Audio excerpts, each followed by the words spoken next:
I'm Kate, and I'm 58 years old.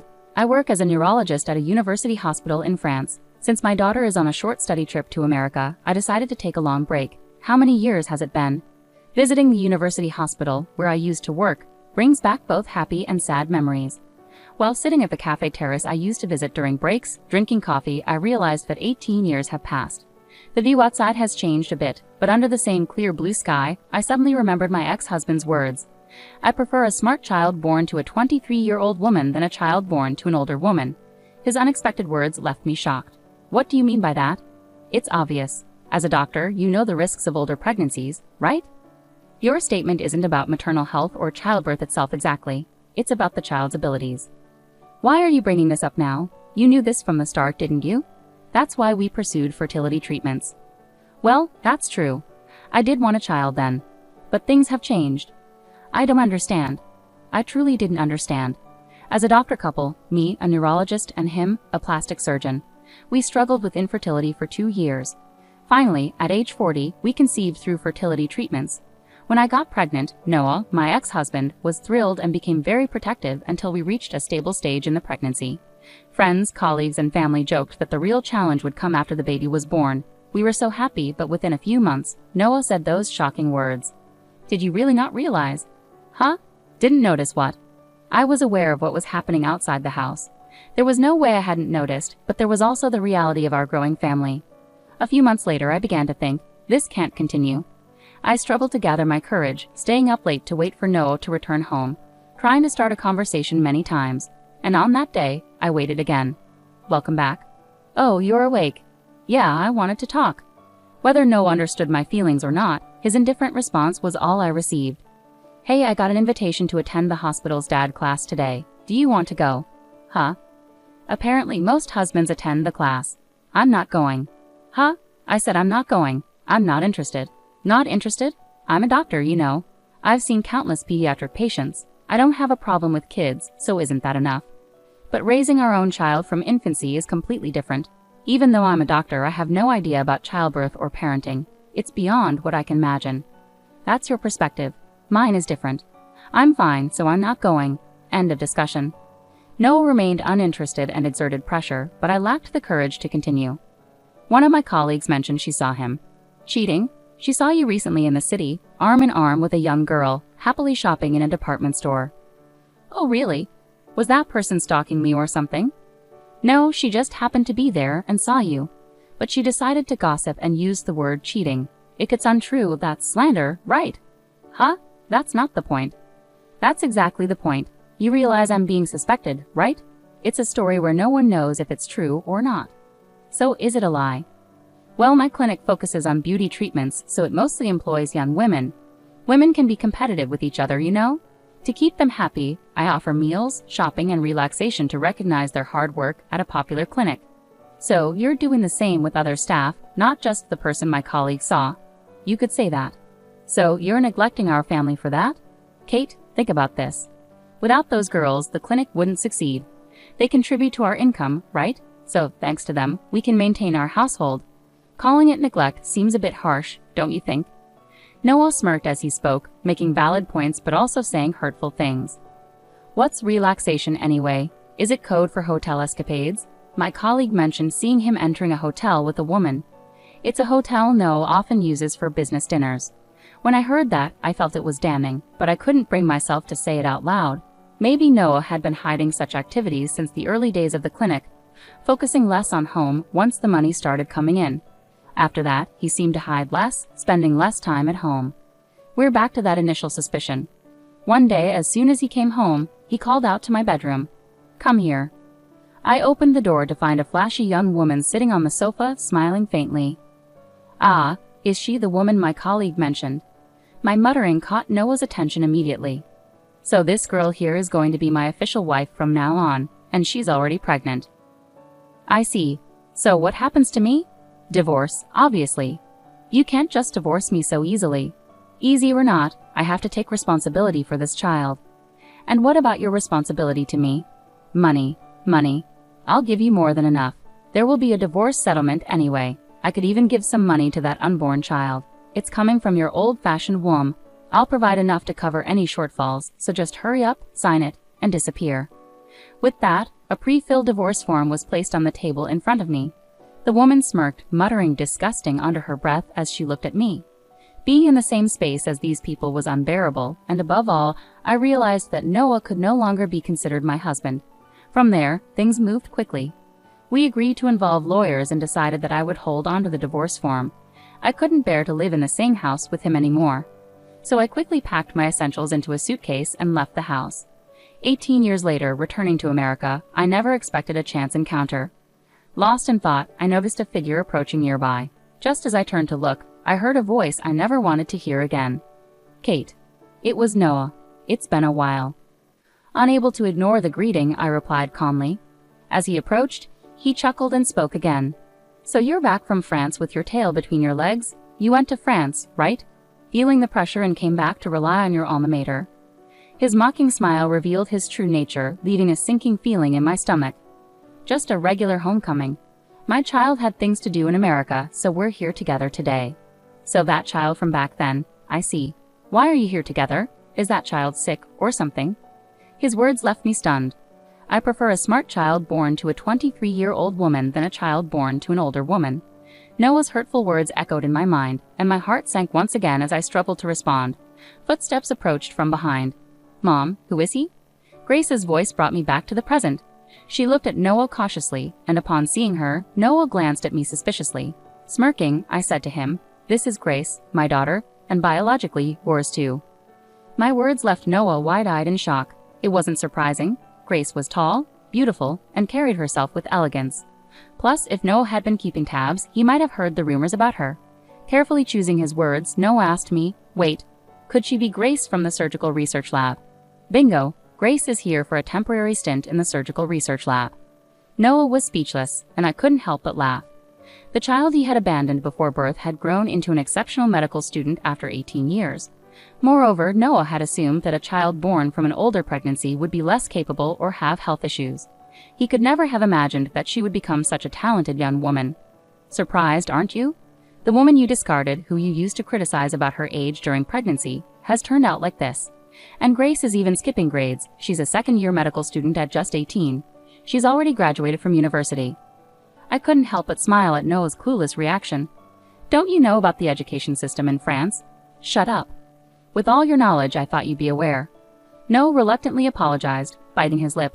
His pride was immense. Even in our marriage, he would bristle at any criticism from me. Now approaching 60, it seemed little had changed. Quietly, I continued, "Grace graduated from high school at 15 and college at 17. She's worked so hard, despite me being a single parent. She's an exceptional daughter, both inside and out. She's my pride and joy." I beamed proudly, but Noah, clearly frustrated, threw out a statement that demanded attention. "Huh, you must have used your authority as a doctor to pull strings, right? Maybe you're even a professor over there. With that kind of power, you could manipulate anything. High school, college, even medical school. But don't think I'm like you." "Is that so? Is that your version? Sending your child to low-ranking high schools, struggling to get into any university, let alone dental school. You probably managed to finagle your child into some countryside medical school, right? How did you find out?" "I ran into someone who knew you from junior high and high school. Heard quite a bit." Caught off guard, Noah seemed desperate to know who it was. "Who was it?" he asked eagerly, almost childlike. Annoyed, I ignored him and took a sip of the coffee in front of me. Its familiar taste eased my troubled heart a little. One of the hospitals affiliated with the university where Grace was accepted is managed by an American. He seemed eager for me to start working at the university hospital right away, but I was pregnant at the time. So he suggested I teach at the university and work part-time at the clinic. It turns out he knew about my situation and asked about Noah. I didn't know him personally, but he mentioned hearing about me and my husband. I've heard rumors too about how being wealthy lets you push people around or play games with others. Noah's family were countryside landowners, wealthy and influential. As an only child, he fit the stereotype of a typical rich kid who could do as he pleased. "Who told you all this?" "Tell me." "It doesn't matter who it was. Your reputation precedes you, right? Your behavior has been talked about among your peers and acquaintances. Who said it doesn't change the truth?" To silence him from further protests, I added firmly, "That person warned me that I was being used." "Huh?" At first, I didn't understand, but after listening carefully, it all became clear. You coming from the countryside, and me, living in the city. When we first met at our new workplace, I didn't know anything about your background. That ignorance was convenient for you, wasn't it? So you figured it out. Yeah, that's right. We were both new at work, and I had just moved from the countryside where no one knew me. You, being new too, didn't know about my troubled past or my character. You were convenient for me. What's wrong with that? Finally, Noah admitted it, and I confronted him directly. But that's not all, is it? Huh? You wanted a talented child. A child who could compensate for your own insecurities, right? So you wanted me. No, you wanted my position in genetics, didn't you? You desired my successful career in genetics, which are the opposite of yours, didn't you? What do you mean by opposite? Don't say foolish things in front of the child. No, you shouldn't speak that way in front of our child. Even after admitting everything, he tried to protect his pride. His petty behavior disgusted me. Don't worry, Grace knows everything. Huh, everything. Everything, including how you abandoned both Grace and me in pursuit of your ideal child, and your entire history. What? Did you spill everything? I simply stated the truth, how you disappeared before Grace was born. Trying to deceive Grace, who is so perceptive, won't work. I don't understand, Noah's voice echoed loudly in the quiet cafe terrace. Then Grace, who had been silent until then, spoke up. Don't you think it's pathetic? Huh? I'm asking, don't you think it's pathetic? Why should I care what you think, you little brat? Even to someone you see as a brat, your actions are pathetic. Noah was clearly taken aback by his daughter's words. He clenched his teeth, face turning red with embarrassment. Grace continued, observing him calmly. As my mother said, I know everything. Not just about the past, but also about what's happening now. Huh? I never expected you to beg the professor who's looking after me. I also heard the clinic went bankrupt. What? Due to repeated failures in plastic surgeries, a decline in customers, embezzlement, and failed investments. It probably all began 18 years ago. How dare you say such things? It started when you abandoned my mother and chose someone else. Or perhaps it started when you started making easy money at the clinic and got involved with someone blinded by money. Their presence turned you into a greedy monster and led to your downfall. Grace's words struck Noah hard, making his face even redder and his lips tremble. Why don't you admit it? You're a terrible person, someone who ruins lives. Isn't this just karma catching up with you? Can't you see that? Wait, what? You think I ruin lives? Because of our breakup, Kate became a professor in France, and now you're going to medical school at 18. It's all because of me, isn't it? What? Are you kidding me? Grace's voice remained steady and clear. It's not because of you, that's just how things turned out. Sure, the divorce might have been a trigger, but my acceptance into university right after was the result of my mother's hard work up until then. And my effort to attend medical school early is also because of her constant support. She's always been someone who works hard and cares for others, and that's why good things come to her. But for someone who easily discards others and ends up ruining their workplace, there's a sad reality waiting where they'll have to rely on their dwindling pride. I saw a new side of Grace in that moment. While we've had heated discussions before due to differences, I'd never seen her raise her voice or express anger toward someone. Though I've had my moments of heightened emotion, quietly absorbing feedback from others, including Grace herself, I never expected her to see me that way or have those thoughts. Yet even faced with Grace's undeniable reasoning, Noah struggled to control his emotions. What? You wouldn't even exist if it weren't for me. Everything is thanks to me, right? How can you say that to your own child? I intervened, my voice tinged with anger and sadness. It's okay, Mom. It doesn't bother me. I'm grateful for being born, but technically, it's thanks to my grandparents who supported you all those years. Noah clearly hadn't expected his parents to be brought into the discussion. He froze, his expression stunned. I kept in touch with your parents even after we separated, and they've shown concern for Grace. But you wouldn't know that because you cut ties with them after our divorce. What? You're still in contact with my parents? Did you manipulate them against me to gain allies? No, Noah. Your grandparents disowned you because you cheated on me and remarried.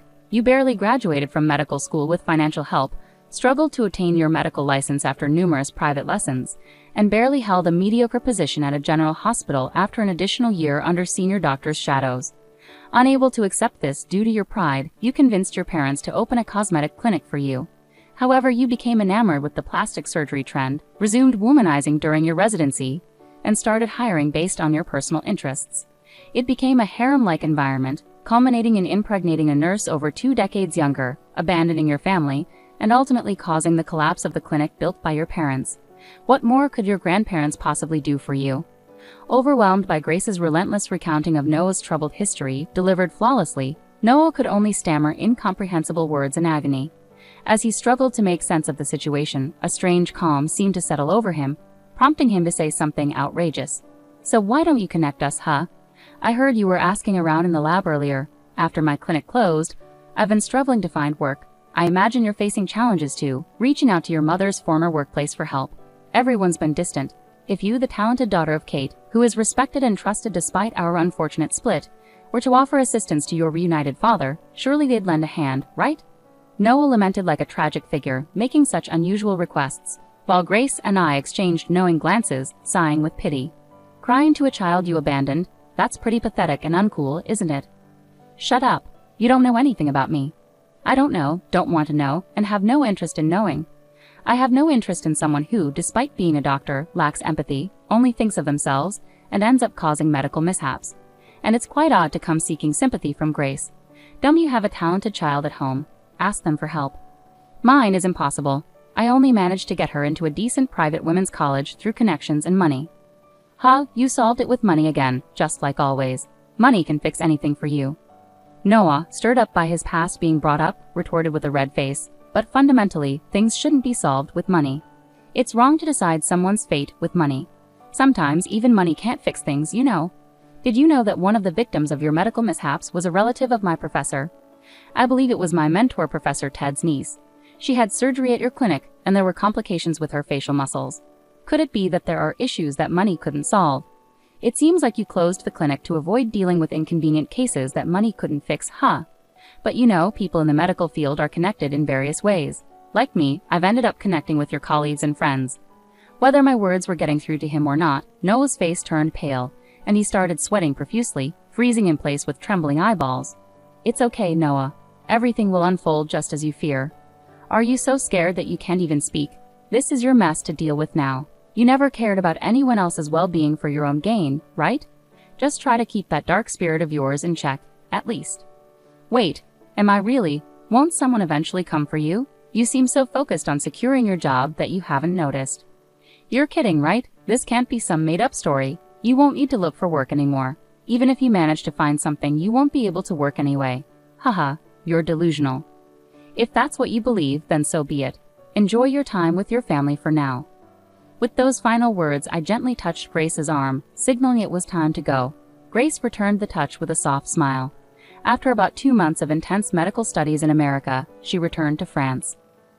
America was amazing. The food was delicious, people were kind, professors and seniors were respectful, and the discussions were fascinating. I might consider returning to America in the future.